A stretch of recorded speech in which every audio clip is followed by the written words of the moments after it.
হাসপাতালে কাতরাচ্ছে আনাস। বাড়ি থেকে ডেকে নিয়ে 5 থেকে 6 কিলোমিটার দূরে এক নির্জন এলাকায় আনাস নামের এক যুবককে নির্মমভাবে কুপিয়ে মৃত ভেবে অচেতন অবস্থায় ফেলে গেছে চিহ্নিত সন্ত্রাসীরা। গত সোমবার রাতে গাজীপুরের কাপাসিয়া বাসস্ট্যান্ড এলাকায় এমন মর্মান্তিক ঘটনাটি ঘটে। রাজধানীর উত্তরায় এক বেসরকারি হাসপাতালে চিকিৎসা দেয়া হচ্ছে আনাসকে। এই ঘটনায় আনাসের স্বজনরা কাপাসিয়া থানায় অভিযোগ দিলে রহস্যজনক কারণে অভিযোগ আমলে নেয়নি থানা পুলিশ। থানা পুলিশের পেছনে 4 দিন ধরে ঘুরে এখনো বিচার না পাওয়ায় হতাশায় দিন কাটছে আনাসের বাবা মায়ের।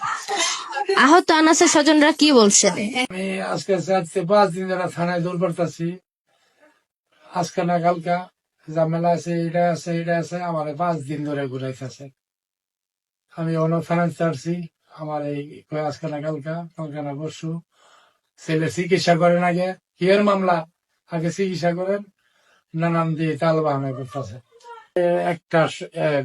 দেড়টার দিকে আমার ছেলে আঞ্চাতের কাছে ফোন আসছে, তার এক বন্ধু ফোন করছে, রক্তাক্ত অবস্থা তোর মেডিকেল থাকে আনা হয়েছে, কোবাই আইয়া তারা মেডিকেল